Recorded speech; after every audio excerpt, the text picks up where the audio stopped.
Okay, so ever since the episode, I think this was episode 4, when Mai said that she saw a giant Mitsumune, people have been calling this anime comedy of the season.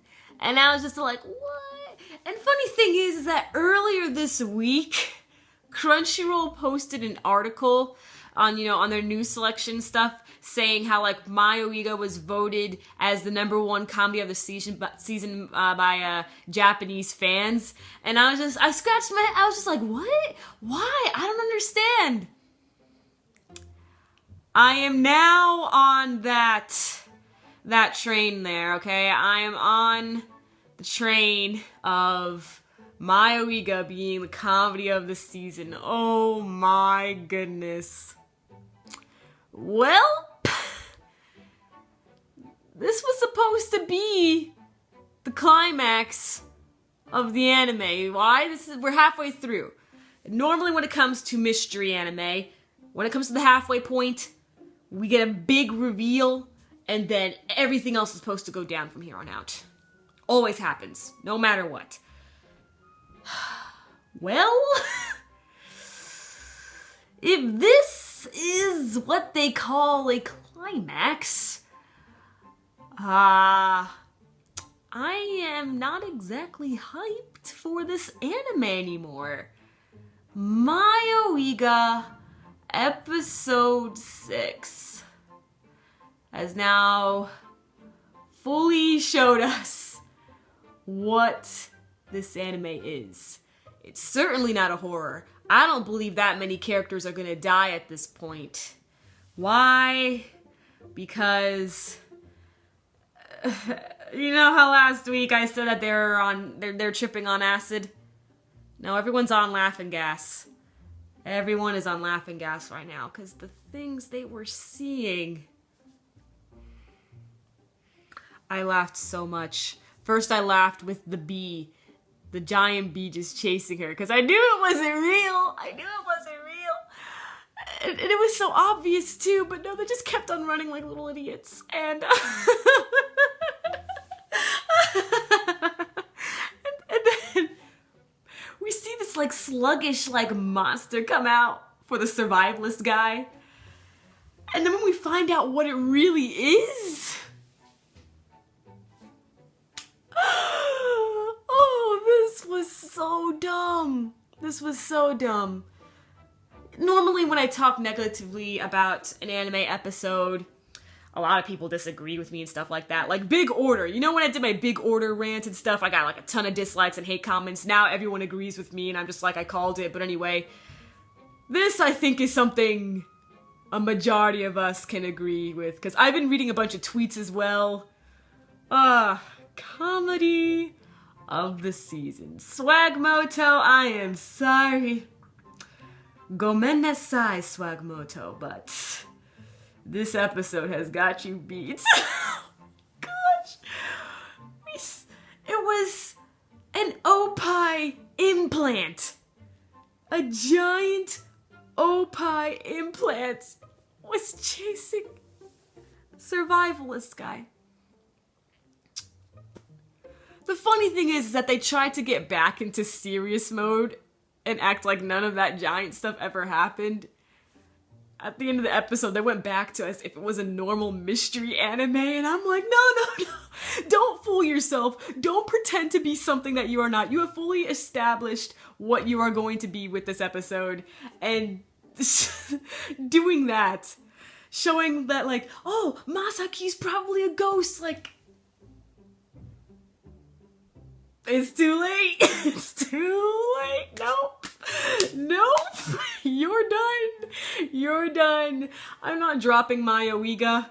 To be honest, I can't really afford to drop Mayoiga. I've dropped too many anime at this point, and I have to at least be reviewing 10 anime a season, so I can make my top 10 videos. So I can't exactly afford to drop Mayoiga, because I'm exactly at 10 anime that I'm reviewing for this season, so... Oh dear, these next upcoming reviews should be interesting. Okay, enough of me reacting. I'm sorry, that went on for about 5 minutes, but Okay, so we got the backstory. This was the backstory episode. Some of these backstories weren't even traumatizing. A lot of them didn't really make sense. Love Pond's was the only one that made sense. But Nyanta's, hers did not make that much sense. She gets bullied. Okay, that's fine. I've seen that bullying scene so many times before where the mean girls want the weaker one to go shoplift. Seen it so many times. But anyway, so that happens.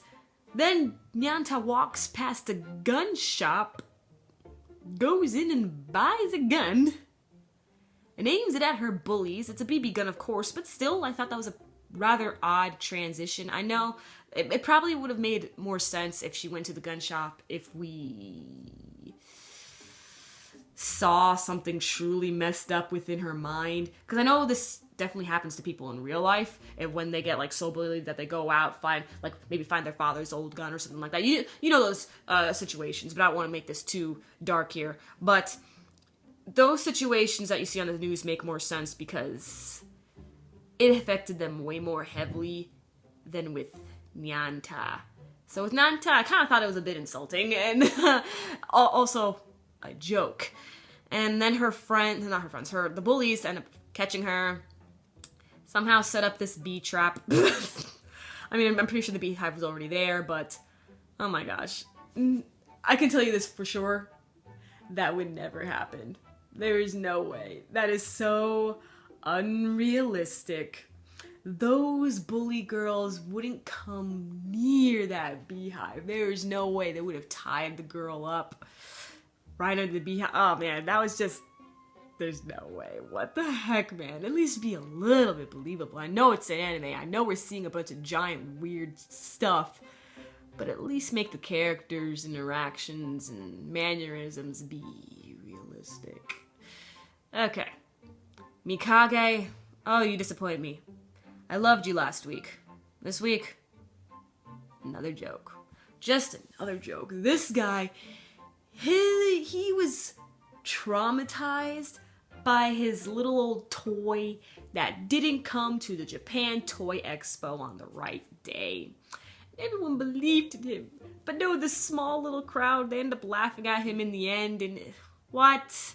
That's not traumatizing. No, that is not traumatizing. You cannot tell me that that's traumatizing, because it's not. I know we all have our different forms of being traumatized, but something like that really isn't. If you were a kindergartner and having the whole class laugh at you for, I don't know, bringing some stupid thing to show and tell, okay, that's a little more believable.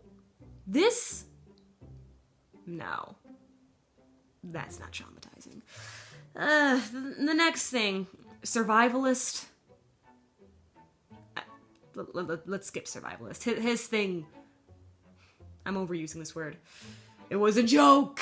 This was a joke. This was stupid. Stupid. Koharun and Daharun. I think that's what the tourist guy's name. I think his name is Daharun. I might be wrong. But when Daharun, he legitimately opened with wide open arms. He's just like, Koharun! Like, oh my gosh, this guy. This guy. Oh boy. Now he's being too obvious. He's being way too obvious because he literally spreads his arms wide. Koharun comes running right at him. Yeet! Makes a quick turn around.